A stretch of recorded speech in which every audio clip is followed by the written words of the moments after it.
do you mean as far as Thomas goes?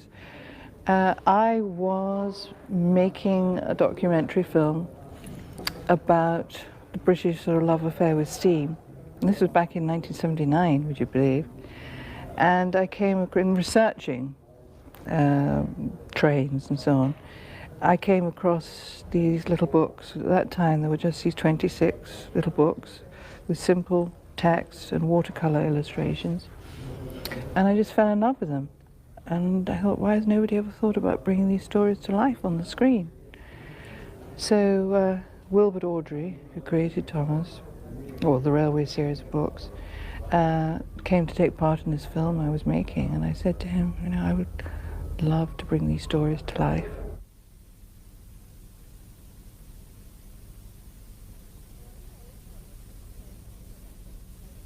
Well, I think I always felt like a kid playing with a train set, because I've still got the one I had when I was little. But you know, it's quite hard when you have created something, and when you then live with it, to kind of step out totally outside of it and see it as anybody else sees it.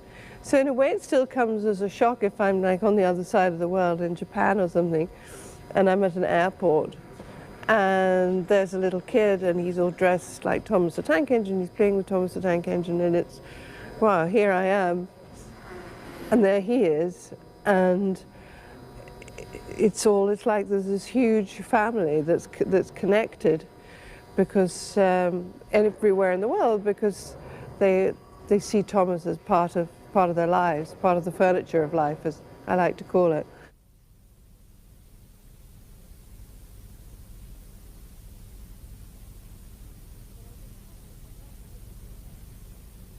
But I think probably at the heart of it is the fact that there's this magic little guy, Mr. Conductor, who comes and goes in gold dust, and who travels to the island of Sodor.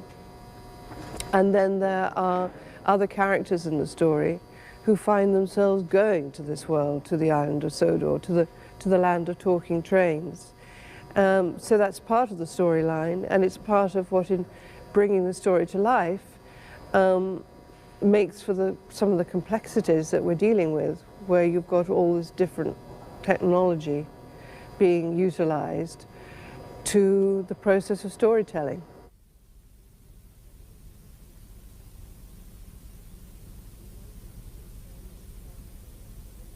Lady is very much a part of the mystery of the story.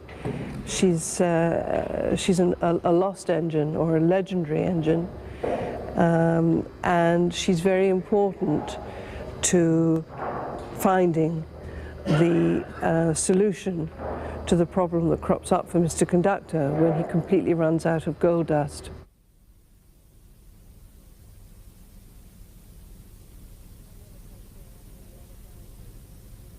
And then, of course, there are many other characters in the story itself. First and foremost is Lily, who's the 12-year-old girl who is going off to stay with her grandpa, Burnett Stone. Lily's played by Mara Wilson, and Burnett Stone is played by Peter Fonda. And she's reluctant about going in the first place, but she ends up going on this extraordinary journey, which is both geographically an extraordinary journey, and emotionally it turns out to be something of a journey for her and her grandpa.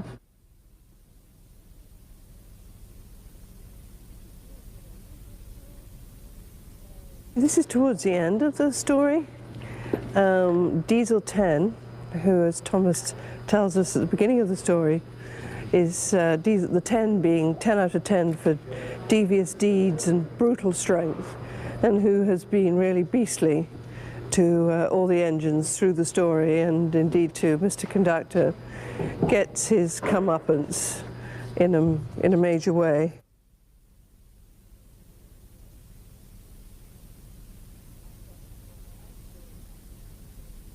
I'm first and foremost, I'm a storyteller, and my responsibility is to bring the best stories that I can to audiences who will hopefully love the stories that are offered and truly relate to the characters.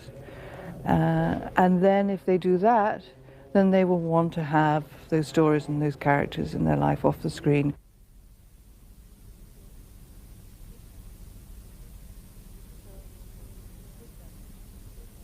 This film will make good memories for them, that will make it a shared experience for a family, and that will make a good memory, and that for those who already know Thomas and his friends, they'll get all the best that is familiar to them, and they'll get more that's new to them, and they'll enjoy it.